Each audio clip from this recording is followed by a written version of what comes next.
Më duhet ta di, tani jam burri yt. A të ka prekur dikush para meje? Limotiv. A ke dashur ndonjë tjetër? Je sinqerte. Thjesht dua të di nëse unë jam i pari. I dashuri im, unë jam sot këtu me ty, në halal. Çfarë do që ka ndodhur para teje, qofte mirë apo e keqe, është mes meje dhe krijuesit tim. Allahu më ka mbuluar. Të lutem, mos u përpiq të më zbulosh. Kjo tingëllon sikur po fshin një mëkat. Nëse do të ishe vërtet e pastër, do të thoshe thjesht jo. Kjo tingëllon sikur po fsheh një mëkat. Ai mendon se i duhet e vërteta për të gjetur qetësi.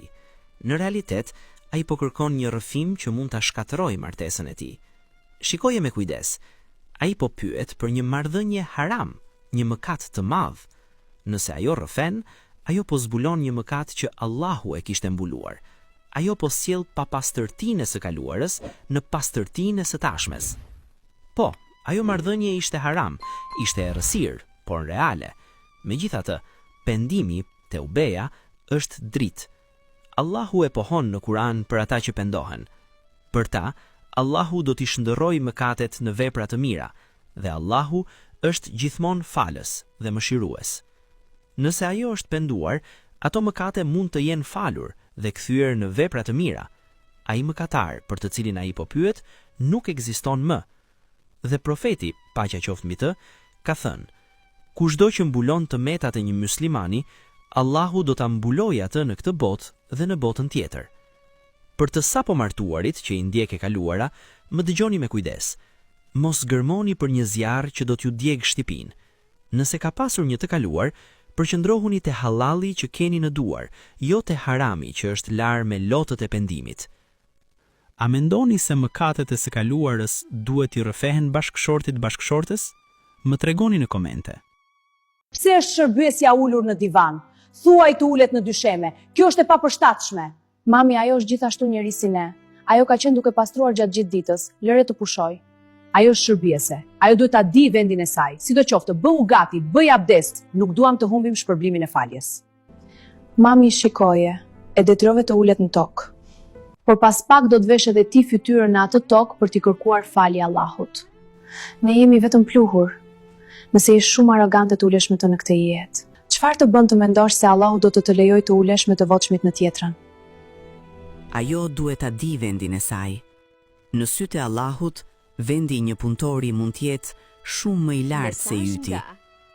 Nuk duam të humbim shpërblimin. Shumë njerëz ndjekin shpërblimin e namazit, por hedhin poshtë shpërblimin e karakterit dhe etikës ndaj punëtorit. Profeti kishte një ndihmës të quajtur Anas për 10 vjet. Anasi tha: ai kur nuk më tha as uf, as nuk më pyeti pse e bëre këtë ose pse nuk e bëre atë. Nëse i dërguari Allahut e trajtoi ndihmësin e tij me kaq butësi, pse ti e trajton punëtorin tënd si sklav? Për ata që i keq trajtojnë punëtorët e tyre, ju po paguani për punën e tyre, jo për dinjitetin e tyre. Mos mendoni se pasuria juaj ju bën fisnik. Në ditën e gjykimit, valuta janë veprat, jo dollarët, dhe punëtori i shtypur do të marrë nga mali i namazeve tuaja për të barazuar hesapet. A i trajtoni punëtorët tuaj si familje apo thjesht si mjet e pune? Më tregoni më poshtë.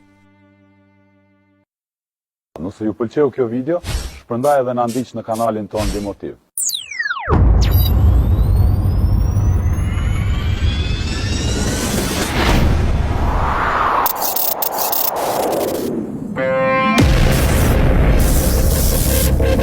Djali im ishte në klub. Është i ri, po eksploron.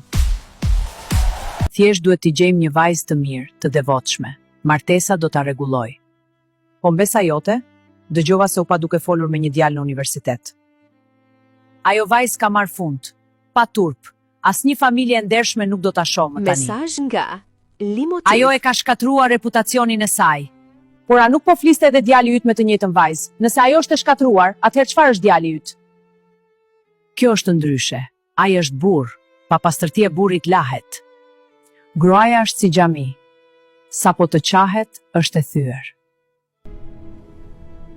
Burrini rregullon martesa. Jo, Martesa nuk është qendër rehabilitimi për burra të prishur. Nuk mund të sakrifikosh jetën e një gruaje për të rregulluar një burr që nuk respekton as krijuesin e tij. Dhe thoni sa jo ka marrë fund, kjo është një gënjeshtër e kulturës. Kullil mu'minina yauddu min absarihim. Thua ju besimtarve që të ulin shikimet e tyre. Në Kur'an nuk ekziston ndjem t'ja ndjem, ekziston vetëm kjo, besimtarët do të mbahen përgjegjës. Nëse mbulon mëkatet e djalit tënd, por varros reputacionin e vajzës tënde, ti nuk po mbron familjen, ti po praktikon hipokrizi. Mësoju djemtë të tu të njëjtën haja që kërkon nga vajzat e tua, sepse një burr pa turp është po aq i humbur sa një grua pa turp. Le të ndalojmë përdorimin e kulturës për të justifikuar atë që Islami e dënon. Çfarë mendon ti? Pse justifikojmë djalin dhe e dënojmë vajzën? Le të flasim në komente. Nëse ju pëlqeu kjo video, shpërndaj edhe na ndiqni në kanalin ton Limotiv.